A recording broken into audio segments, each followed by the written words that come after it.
This has been a very busy week of scientific work for the Expedition 34 crew, so busy in fact that by the end of the day they will have set a new record with 67 hours of crew time this week devoted to space station research.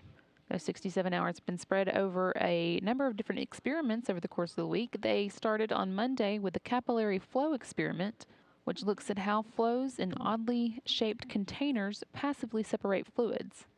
That could help researchers develop new systems for spacecraft plumbing that use surface tension to replace the missing effects of gravity.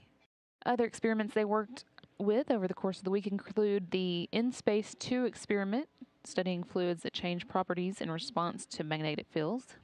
The results of that experiment should help improve brake systems in robotics.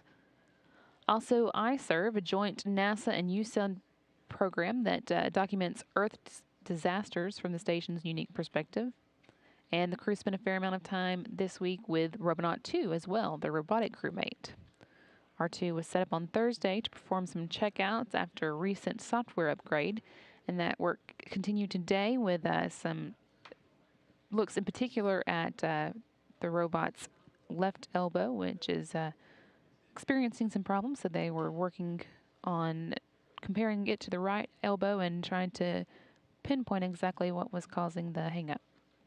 The crew also worked earlier this week and will continue with a short task today on the EarthCam project. That experiment is organized by University of California in San Diego to enable thousands of students to photograph and examine Earth from an astronaut's perspective.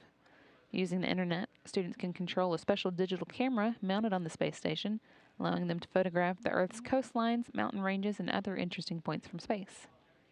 The crew is wrapping up the work week with work on the binary colloidal alloy test, or BCAT, experiment. This one looks at ways to control crystal growth from seeds in microgravity, which gives us insight into the physical laws that affect the way matter organizes itself.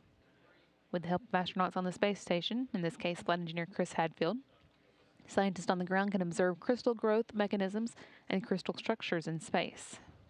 Also, Commander Kevin Ford and flight engineer Tom Marshburn are both working today on some routine monitoring work that's being turned into an experiment.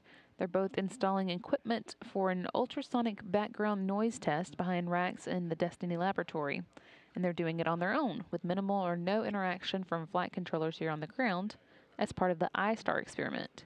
That stands for ISS as a test bed for analog research.